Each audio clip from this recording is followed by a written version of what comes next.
ಸ್ನೇಹಿತರೆ, ಜಗತ್ತಿನ ಅತಿ ದೊಡ್ಡ ರಹಸ್ಯವೊಂದು ಈಗ ಬಯಲಾಗಿದೆ. ಅಮೆರಿಕದ ಅಧ್ಯಕ್ಷರಿಂದ ಹಿಡಿದು ಬ್ರಿಟನ್ ರಾಜ ಮನೆತನದವರೆಗೂ ಎಲ್ಲರ ನಿದ್ದೆಗೆಡಿಸಿದ ಆ ಹೆಸರು ಜೆಫ್ರಿ ಎಸ್ಟಿನ್. ಈತನ ಕರಾಳ ದ್ವೀಪದಲ್ಲಿ ನಡೆಯುತ್ತಿದ್ದ ಅನಾಚಾರಗಳ ಪಟ್ಟಿ ಈಗ ಹೊರಬಿದ್ದಿದೆ. ಆದರೆ ಆಶ್ಚರ್ಯ ಅಂದ್ರೆ ಈ ಸಾವಿರಾರು ಪುಟಗಳ ದಾಖಲೆಯಲ್ಲಿ ಭಾರತದ ಪ್ರಧಾನಿ ನರೇಂದ್ರ ಮೋದಿಯವರ ಹೆಸರು ಕೂಡ ಉಲ್ಲೇಖವಾಗಿದೆ. ಅಷ್ಟಕ್ಕೂ ಮೋದಿಯವರ ಹೆಸರು ಅಲ್ಲಿ ಯಾಕಿದೆ? ಇದು ನಿಜಕ್ಕೂ ಆತಂಕಕಾರಿಯಾದ ಸುದ್ದಿ. ಯಾರು ಈ ಜೆಫ್ರಿ ಎಸ್ಟಿನ್?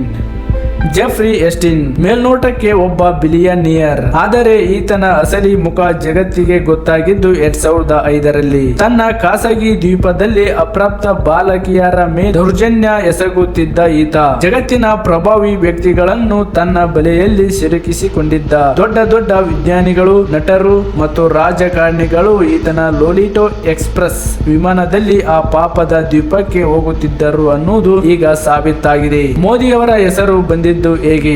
ಈಗ ಅಸಲಿ ವಿಚಾರಕ್ಕೆ ಬರೋಣ. ಎಫ್ಟಿನ್ ಲಿಸ್ಟ್ ನಲ್ಲಿ ಮೋದಿಯವರ ಹೆಸರು ಬಂದಿದೆ ಎನ್ನುವ ಸುದ್ದಿ ಕೇಳಿ ಭಾರತೀಯರು ಶಾಕ್ ಆಗಿದ್ದರು. ಆದರೆ ಇದರ ಸತ್ಯಾಂಶವೇ ಬೇರೆ. ಅಮೆರಿಕ ಕೋರ್ಟ್ ಬಿಡುಗಡೆ ಮಾಡಿದ ದಾಖಲೆಯ 183ನೇ ಪುಟದಲ್ಲಿ ಮೋದಿಯವರ ಉಲ್ಲೇಖವಿದೆ. ಅದು ಯಾಕೆ ಗೊತ್ತಾ? 2017ರಲ್ಲಿ ಮೋದಿಯವರು ಇಸ್ರೇಲಿಗೆ ಐತಿಹಾಸಿಕ ಭೇಟಿ ನೀಡಿದ್ದರು. ಅದೇ ಸಮಯದಲ್ಲಿ ಅಮೆರಿಕದ ಅಧಿಕಾರಿಯೊಬ್ಬರು ತನ್ನ ಪ್ರಯಾಣದ ಪಟ್ಟಿಯನ್ನು ಸಿದ್ಧಪಡಿಸುವಾಗ ಮೋದಿಯವರ ಇಸ್ರೇಲ್ನಲ್ಲಿ ಇರುವುದರಿಂದ ಶೆಡ್ಯೂಲ್ ಬದಲಾಗಿದೆ ಎಂದು ಇಮೇಲ್ ನಲ್ಲಿ ಬರೆದಿದ್ದರು. ಅಂದರೆ ಅದು ಕೇವಲ ಒಂದು ಸಮಯದ ಉಲ್ಲೇಖ ಅಥವಾ ಟೈಮ್ ಲೈನ್ ಅಷ್ಟೇ. ಇದಕ್ಕೂ ಎಫ್ಟಿನ್ ಮಾಡಿರೋ ಅನಾಚಾರಕ್ಕೂ ಯಾವುದೇ ಸಂಬಂಧವಿಲ್ಲ. ಈ ಬಗ್ಗೆ ಭಾರತ ಸರ್ಕಾರ ಸುಮ್ಮನೆ ಕುಳಿತಿಲ್ಲ.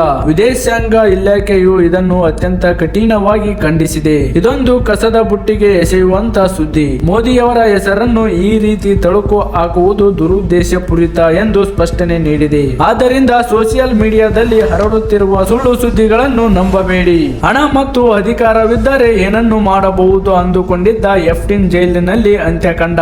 ಆದರೆ ಆತ ಬಿಟ್ಟು ಹೋದ ಈ ಲಿಸ್ಟ್ ಮಾತ್ರ ಇನ್ನು ಅನೇಕ ದೊಡ್ಡ ತಲೆಗಳನ್ನು ಬೀಳಿಸುವುದರಲ್ಲಿ ಸಂಶಯವಿಲ್ಲ. ಈ ಪ್ರಕರಣದ ಬಗ್ಗೆ ನಿಮಗೆ ಅನಿಸುತ್ತದೆ? ಭಾರತದ ವಿರುದ್ಧ ನಡೆಯುತ್ತಿರುವ ಅಂತಾರಾಷ್ಟ್ರೀಯ ಪಿತೂರಿ ಇದು ಇರಬಹುದೇ? ನಿಮ್ಮ ಅಭಿಪ್ರಾಯವನ್ನು ಕಮೆಂಟ್ ಮಾಡಿ. ವಿಡಿಯೋ ಇಷ್ಟವಾದರೆ ಲೈಕ್ ಮಾಡಿ ಮತ್ತು ನಮ್ಮ ಚಾನೆಲ್ಗೆ ಸಬ್ಸ್ಕ್ರೈಬ್ ಆಗುವುದನ್ನು ಮರೆಯಬೇಡಿ.